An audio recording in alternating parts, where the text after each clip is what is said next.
வணக்கம் தோழர்களே. வட இந்தியாவுல லக்னோ யூனிவர்சிட்டியில பிரேயர் பண்ண அனுமதிக்காத இஸ்லாமிய ஸ்டூடெண்ட்டுக்காக களத்துல நின்னு அடிச்சு ஆடி பாதுகாப்பா நின்ன இந்த ஸ்டூடெண்ட் அதுதாங்க வைரல் ஆயிட்டு இருக்கு 2 நாளா. இஸ்லாமியர்கள் இந்துக்களும் எதிரிகள் சொல்லி தெரிஞ்ச ஒரு கும்பலுக்கு சாட்டை அடி கொடுத்திருக்கிறார்கள் மாணவர்கள். என்ன நடக்கிறது தோழர்களே? இந்தியாவுல ஒரு பெரிய மனமாற்றம் இப்ப நடந்துட்டு இருக்குங்க. இந்தியாவுல இருக்கிற மக்கள் மோடி குரூப்போடைய ஆபத்தை உணர ஆரம்பித்திருக்கிறார்கள். RSS பாஜக சங்க பரிவார கும்பல் ஒரு நாட்டின் இறையாண்மைக்கு எதிரானவர்கள் என்ற உண்மையை புரிந்து கொள்ள ஆரம்பித்திருக்கிறார்கள்.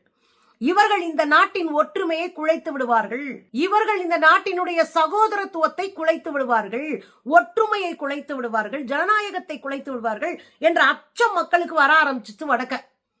எனவேதான் கார்பரேட் கைகூலிகளாக இருக்கக்கூடிய மோடி வகையராக்களை அடிச்சு ஓட விடுற வேலையில இறங்கி நிக்கிறாங்க. பல உதாரணங்கள் என்னால சொல்ல முடியும். ஐ லவ் முகமது ஒட்டுமொத்த இந்தியாவில் இருக்கிற இந்துக்கள் எல்லாம் ஒண்ணு திரண்டாங்க.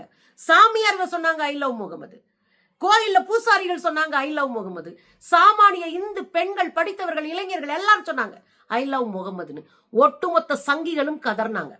வீடுகள் இடிக்கப்பட்டுச்சு. சங்கிகளுக்கு எதிராக களத்துல நின்று இஸ்லாமியர்களுக்கு ஆதரவாக போராடியது அந்த இடிக்கப்பட்ட வீடுகளுக்கு பக்கத்துல இருந்த அவருடைய நண்பர்களான இந்துக்கள். அப்ப இந்தியாவுல ஒரு பெரிய மாற்றத்தை நோக்கி வட இந்தியா நகர்ந்து கொண்டிருக்கிறது தோழர்களே. அதுல 2 நாளைக்கு முன்னாடி ஒரு வீடியோ பாக்குறேன். ஒரு பொண்ணு காவி உடையில இருக்கிறாங்க. அவங்க குரான் படிக்கிறாங்க. குரான் அந்த பாட்டு பாங்கு ஓதுறாங்க இல்லையா, அந்த பாட்டை அவங்க பாடுறாங்க. இந்த வீடியோ வைரல் ஆகுது. சங்கிகள் கதற ஆரம்பிச்சிருக்கிறாங்க, பதற ஆரம்பிச்சிருக்காங்க. ஐயோ, காவி உடையில் குரானா? ஏன் காவி உடையில பாடட்டும், கருப்பு உடையில பாடட்டும், நீல உடையில பாடட்டும், உங்களுக்கு என்ன பிரச்சனை? அதைத்தான் அந்த அம்மா கேக்குதுங்க. பார், நான் படிக்கிற காலத்துல இருந்து என் ஃப்ரெண்ட்ஸ் எல்லாம் முஸ்லிம்ஸ் தான். அந்த பிள்ளைங்களோட மதரசா போயிருக்கேன். இந்த பாட்டெல்லாம் எனக்கு மனப்பாடமா அப்பயே தெரியும். நான் பாடுறேன், உனக்கு என்ன பிரச்சனை அப்படின்னு சங்கிகளை அந்த அம்மா கதற விட்டுருக்காங்க. பாருங்க. ألم تر كيف فعل ربك بأصحاب الفيل ألم يجعل كيدهم في تضليل وأرسل عليهم طيرا أبابيل.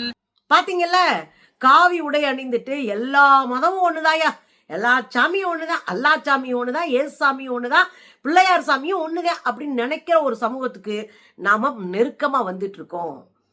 இது மட்டும் இல்லைங்க, இவளுங்க யாரை பார்த்தாலும் அடிப்பானுங்கல்ல. ரோட்டு ஓரமா அல்லது ஒரு பார்க் ஓரமா ஒரு இடத்துல பிரேயர் இருந்தாங்கன்னா அங்க போய் கொலைக்கிறது, அவங்க அவங்கள அடிக்கிறது, அவங்கள மிதிக்கிறது இன்னமும் ஒரு சங்கி குரூப் செஞ்சுட்டு தான் இருக்கு. மத்தியானம் பிரேயருக்கு போறாரு ஒரு ஐயா. அவர் ஒரு இடத்துல ஓரமா உட்காந்து ஒரு புல்வெளியில ஒரு ஓரமா சாமி கும்பிடுறாரு. கும்பிட்டு போட்டுமே இங்க உனக்கு என்ன வேர்க்குதுன்னு நான் கேட்கிறேன். அவர் சாமி அவர் கும்பிடுறாரு. சக மனிதனுடைய வழிபாட்டு உரிமை மதிக்க தெரியாதவன், சக மனிதனுடைய நம்பிக்கை மதிக்க தெரியாதவன், சக மனிதனை நேசிக்க தெரியாதவன் மனுஷனே கிடையாது. சங்கி பயல்கள் மனுஷனே கிடையாது. அதனால என்ன பண்ணிருக்கு, ஒரு சங்கி பிரேயர் பண்ணிக்கிட்டு இருந்த ஒருத்தர் போய் எத்தி மிதிச்சு தள்ளி அவரை அடிச்சு அவரை மொட்டி போட வச்சு ஜெய் ஸ்ரீராம் சொல்ல வச்சு கொடூரம் பண்ணியிருக்கா முந்தாள். பாருங்க.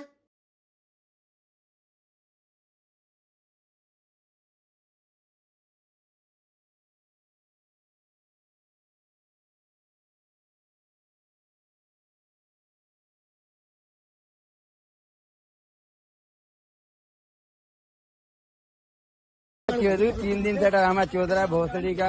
पुलिस बुला, उठा पुलिस बुला भोसड़ी वाले इसकी माँ चुदवाता हूँ। नाम बता, तेरा नाम क्या है? नाम शाहिद है मेरा। है शाहिद नाम। कहाँ रहता है? यहीं रहता हूँ रेशमबाड़ी में। यहाँ माँ चुदाने के लिए आया तू? नमाज तेरी माँ की चूत साले, मेरी ब्राह्मण की जमीन में तू नमाज कैसे पढ़ रहा है? बंदर के सामने कैसे पढ़ रहा है नमाज? उठ खराब।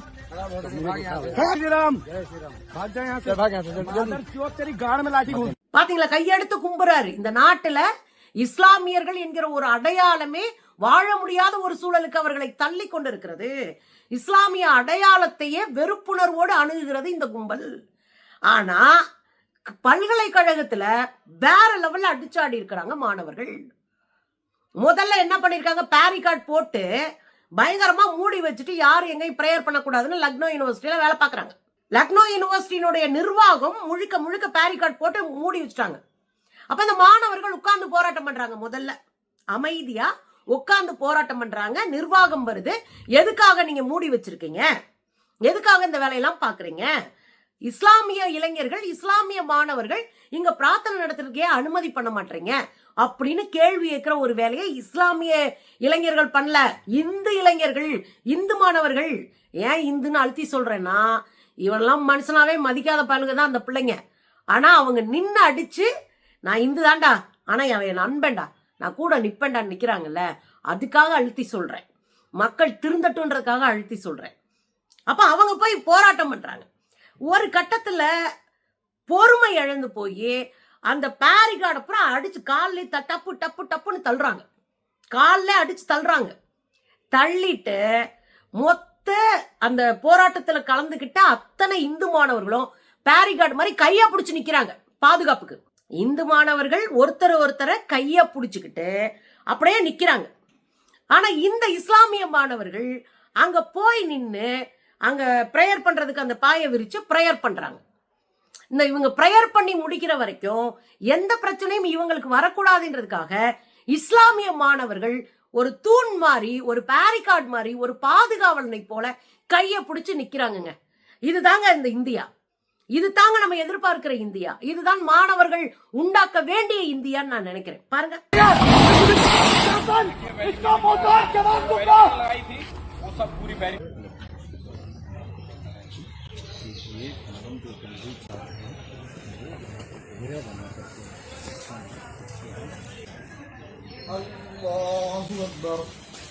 பாத்தீங்கல்ல எவ்வளவு மகிழ்ச்சியா இருக்கு.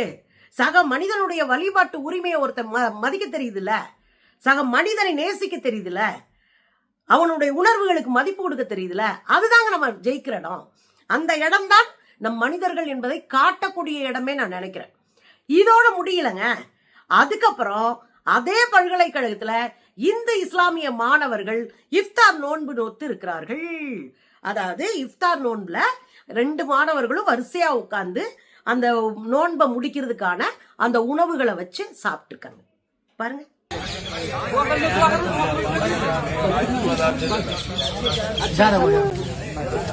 பாத்தீங்களா? எல்லாரும் உட்கார்ந்து சமத்துவமா, சமூக நீதியோடு, சகோதரத்துவத்தோடு இந்த நாட்டில் நாமெல்லாம் அண்ணன் தம்பிங்க என்கிற உணர்வோடு உட்கார்ந்து சாப்பிட்டாங்க. நீங்க பாத்தீங்களா? இதுதான் பாஜக கும்பலுக்கு வயிறு எரியுது. இதுதான் பாஜக கும்பலுக்கு கதற விட்டுருக்கு.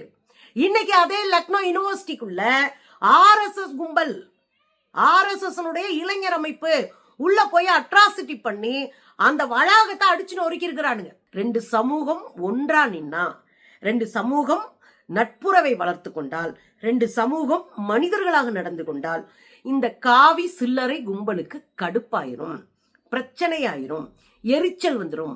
உடனே இவங்க என்ன பண்ணுவாங்க? கதற ஆரம்பிச்சிருவாங்க, பதற ஆரம்பிச்சிருவாங்க. உடனே ஒரு கலவரத்தை தூண்டவோ கலவரத்தை செய்யவோ ஆரம்பிச்சிருவாங்க.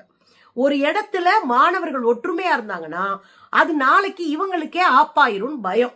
அப்ப அந்த மாணவர்களுடைய ஒற்றுமையை குலைச்சு அவங்களுடைய சமூக நீதி பார்வையை மிரட்டி உருட்டி பணிய வச்சு ஏதாவது செஞ்சிடலான்னு நினைக்கிறாங்க. அந்த காலம் மலையேறி போச்சு.